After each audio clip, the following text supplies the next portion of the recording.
পৃথিবীতে যদি অনেক অনেক অনেক কিছু সুন্দর জায়গা থাকে তার মধ্যে হচ্ছে নেপাল অন্যতম। এই যে দেখছেন আমার ঠিক সামনেই রয়েছে হিমালয়ের পাহাড় গৌরীশঙ্কর। আর মনে হচ্ছিল এই জায়গাটা জাস্ট একটা ছবির মতো সুন্দর লাগছিল দেখতে। আসসালামু আলাইকুম এভরিওয়ান, আশা করি সবাই ভালো আছেন। আলহামদুলিল্লাহ আমি অনেক ভালো আছি and welcome to my new blog. নেপালের এই সিরিজে আমি আজকে আপনাদেরকে একটা নতুন জায়গা এক্সপ্লোর করে দেখাবো। সেটা হচ্ছে হয়তো খুব কম বাঙালি আছে এই এরিয়াটাতে আসলে যায়। তো আমরা কালিঞ্চক থেকে যখন নেমে আসছিলাম নিচে, তখন আমাদের একটা প্ল্যান করা হয়। প্ল্যানটা হচ্ছে যে আমরা সুকুটেতে স্টে করব ফর সাম আওয়ার্স। আমরা ওখানে লাঞ্চ করব। ওখানকার বিচ রিসোর্টে আমাদের চেক ইনের জন্য আমরা আগে থেকে বুকিং দিয়ে দিয়েছিলাম যে আমরা ওখানে লাঞ্চ করবো এবং আমরা কিছু কোয়ালিটি টাইম ওখানে স্পেন্ড করব। সুকুটে হচ্ছে এমন একটা এরিয়া নেপালের যেখানে রিভার রাফটিং করা হয়। আর ওখানে বেশ কিছু জায়গায় আপনারা স্টে করতে পারবেন। ওখানে অনেক অনেক অনেক রিসোর্ট আছে, আর রিসোর্টগুলো খুব রিজনেবল প্রাইসে আপনাকে ডে লংয়ের সার্ভিস দিবে। আমরা গিয়েছিলাম হচ্ছে একটা বিচ রিসোর্টে। বিচ রিসোর্ট বলতে অ্যাকচুয়ালি ওখানে তো কোনো সমুদ্র নেই, ওখানে হচ্ছে একেবারে রিভার রাফটিংয়ের জন্য একটা খুব সুন্দর একটা নদী আছে। এই নদীটার পাশেই রিসোর্টগুলো আসলে তৈরি হয়েছে। তো আমরা এই যে নেমে আসছি, এই যে দেখতেই পাচ্ছেন আমরা ধীরে ধীরে নিচের দিকে নেমে যাচ্ছি। আর প্রতিটা জায়গা আপনাকে না বোর করবে না। আমাদের কালিঞ্চক থেকে সুকুটেতে যেতে 5.5 ঘন্টার মতো সময় লেগেছিল। বাট এই 5.5 ঘন্টার রাস্তার পাশের এই সুন্দর সুন্দর ভিউ দেখতে দেখতে আমাদের যে কখন সময় পার হয়ে গেছে আসলে আমরা বুঝতেই পারিনি। আমি ইন্ডিয়াতে বেশ কিছু জায়গা এক্সপ্লোর করেছি, পাহাড়ি এরিয়া। আমি বাংলাদেশেও পাহাড়ি বেশ কিছু জায়গা এক্সপ্লোর করেছি, বাট আমি নেপালের মতো সুন্দর জায়গা আসলে আমি কোথাও দেখিনি। কারণ নেপাল এত মায়াবতী আর এত সুন্দর, আপনাকে প্রত্যেকটা মোড়ে মোড়ে, রাস্তার মোড়ে মোড়ে আপনাকে তারা এই সুন্দর সুন্দর পাহাড়গুলো আপনাকে আনন্দ দিবে, আপনার চোখে শান্তি দিবে। এই যে কত বড় বড় পাহাড়, এই পাহাড়গুলো আসলে যে কি সুন্দর হয়তো আমি ক্যামেরাতে বন্দি করতে পারিনি, কিন্তু আমার চোখের মধ্যে এখনও লেগে আছে যে এত সুন্দর। এই জন্য হয়তো নেপালকে বলা হয় হিমালয়ের কন্যা। এই যে চারপাশে এই পাহাড়গুলো আপনারা দেখছেন, এই পাহাড়গুলোর একটু দূরেই রয়েছে হিমালয়ের পাহাড়। আর একটু পরপরই এই পাহাড়গুলো ঠিক দূর থেকে উকি দিচ্ছিল হিমালয়ের পাহাড়গুলো।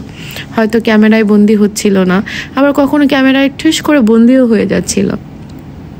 প্রতিটা রাস্তায়, প্রতিটা মোড়ে, প্রতিটা জায়গায় এত সুন্দর যে কি আর বলবো। আর ঠিক এই যে দেখতে পাচ্ছেন সুকুটে যাওয়ার পথেই আমরা নেপালের সবচেয়ে ঐতিহাসিক আর ট্রেডিশনাল ব্রিজগুলো পেয়ে গিয়েছিলাম। এই ব্রিজটা হচ্ছে নেপালেই পাওয়া যায়। এই নেপালের ব্রিজগুলো দিয়ে এক পাশ থেকে আরেক পাশে মানুষ চলাচল করে। ইভেন শুধু মানুষ না, এইখানে যতটুকু জানি যে হুন্ডাও যাতায়াত করে, মানে মোটর সাইকেলও যাতায়াত করে। তো এই তো আমরা এখান থেকে আর 5 মিনিট অতিক্রম করে আমরা চলে এসেছিলাম সুকুটে বিচ রিসোর্টে। সুকুটে বিচ রিসোর্টটা হচ্ছে অন্যতম একটি রিসোর্ট যেখানে আপনি সুইম করতে পারবেন, আপনারা টেন্টে থাকতে পারবেন, স্টেকেশন করতে পারবেন। আবার এখানে চাইলে আপনারা ডে লং সার্ভিসও পাবেন। এখানে রিভার রাফটিং করা হয়। আমরা এসেই দুপুরে লাঞ্চের জন্য চলে গিয়েছিলাম। এই যে দুপুরে লাঞ্চ এর আগে, মানে লাঞ্চে এর আগেই হচ্ছে আমাদের আসার আগে এখানে খাবার দাবার অনেকটাই শেষ হয়ে যায়। তো যা ছিল তাতেও যথেষ্ট ছিল। প্রত্যেকটা খাবারই ছিল যথেষ্ট ভালো মানের। আর এখানে কোনো ধরনের পোর্ক বা অন্য কিছু ছিল না, ভেজ আইটেম ছিল আর চিকেন ছিল। এখানে যে চাউমিন, এখানে কিছু সালাদ ছিল, ভাজি ছিল। এই তো আমরা খাচ্ছিলাম। এখানে পাঁপড়ও ছিল। আর ওদের দেশের ট্র্যাডিশন হচ্ছে পাঁপড়, প্রচুর পাঁপড় খায় ওরা, ভাতের সাথে ডালের সাথে প্রচুর পাঁপড় খায়। আমরাও প্রচুর পাঁপড় খেয়েছি, কারণ পাঁপড়গুলো খুব টেস্টি হয়। আর এই রিসোর্টটা বেশ বড় একটা রিসোর্ট। এই রিসোর্টে আপনি ক্যাম্পেইন করে থাকতে পারবেন। এই যে এটা হচ্ছে বার, এখানে বারের আপনি চাইলে ড্রিঙ্কস করতে পারবেন। আমরা এই তো খাবার নিয়ে অলমোস্ট ফিনিশও করে ফেলেছিলাম, তখন ভিডিওটা করতে পারিনি। যাই হোক, আমরা মোটামুটি খাবার খেয়েছি, যদিও নেপালে এসে খাবারের আইটেমগুলো অতটা সুস্বাদু না থাকলেও খাওয়ার যোগ্য খেতে পেরেছিলাম মোটামুটি। এখানে হচ্ছে চিকেন কাবাব করা হচ্ছে, এখানে দেখতে পাচ্ছেন বিলিয়ার্ড জোনও আছে। মোটামুটি এই রিসোর্টটা অনেক সুন্দর এবং অর্গানাইজড, আপনাকে একটা ইকো ভাইবও এখানে দিবে।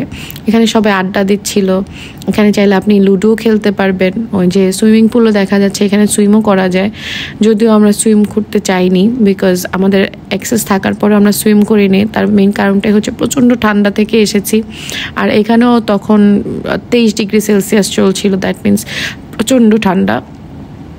আর আমরা এই যে এখন চলে যাচ্ছি সেই রিভার সাইডে, যেখানে রিভার রাফটিং করা হয়। এখানে একটা ক্যাম্পেইন আছে, এখানে ক্যাম্পেইন করে থাকতে পারবেন, ক্যাম্প করে থাকতে পারবেন।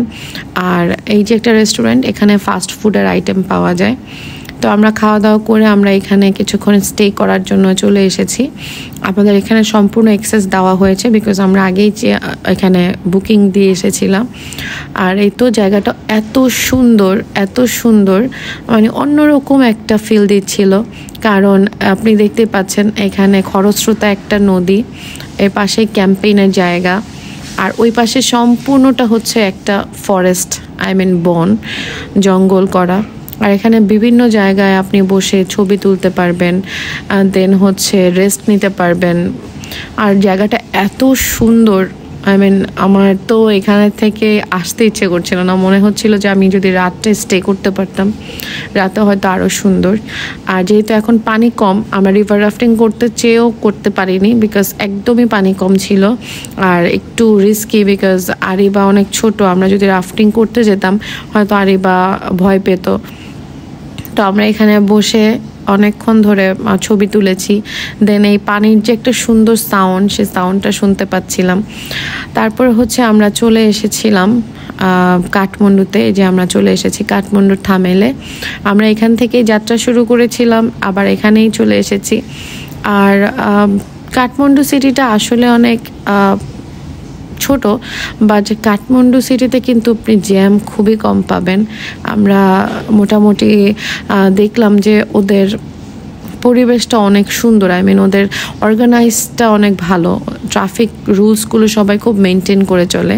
আর আরেকটা জিনিস দেখলাম, এখানে সবাই বাইক ইউজ করে, ছেলে মেয়ে নির্বিশেষে সবাই বাইক ইউজ করছে।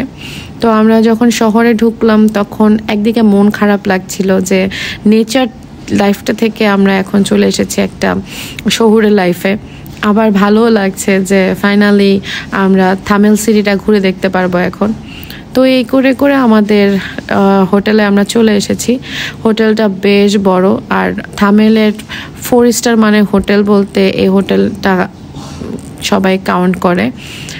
তো এই তো হোটেলের ভেতরের পরিবেশটা খুব সুন্দর এবং অর্গানাইজড, আর ওরা খুব প্রফেশনাল অ্যান্ড হেল্পিংও, ওরা অনেক হেল্প করেছিল আমাদের সব ক্ষেত্রেই, যেহেতু ওদের প্রফেশনালিজমটা অনেক বেশি, বাট হেল্পিংয়ের ক্ষেত্রে তারা যথেষ্ট হেল্প করেছে আমাদের। আর আমরা বিকেল 5টার দিকে এসে এখানে আমরা চেক ইন করি। তো এই হোটেলটা পুরোপুরি আপনাদেরকে দেখাচ্ছি। হোটেলটা যথেষ্ট সুন্দর। আর হ্যাঁ, এই হোটেলটার নাম হচ্ছে ইয়াত্রী হোটেল। তো হোটেলটায় আমরা এসে দেখা যাচ্ছে আমরা পুরোটাই বিধ্বস্ত। তো আমরা এই যে রুমে ঢুকে যাচ্ছি, আমাদের এখন হচ্ছে শাওয়ার নেওয়ার পালা। আমরা যেহেতু 2 থেকে 3 দিন ঠান্ডার মধ্যে ছিলাম, তো আমাদের ওইভাবে শাওয়ার নেওয়া হয়নি। আর এই তো সেই রুমটা দেখেই শান্তি লাগছে যে যথেষ্ট সুন্দর অর্গানাইজড একটা রুম। এই যে হচ্ছে ওয়াশরুম, দেখতেই পাচ্ছেন ওয়াশরুমটা ক্লিন অ্যান্ড নিট এবং যথেষ্ট সুন্দর একটা ওয়াশরুম। এখানে একটা কাবার্ড আছে, একটা বড় আয়না আছে, মিরর আছে, কুইন সাইজ বেড আছে, আর এখানেও হচ্ছে চেয়ার টেবিল দেয়া এবং টিভিও আছে।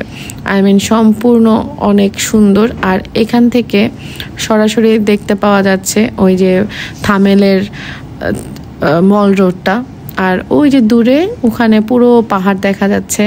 ইভেন এখান থেকে আমরা হিমালয় রেঞ্জটাও দেখতে পেয়েছি।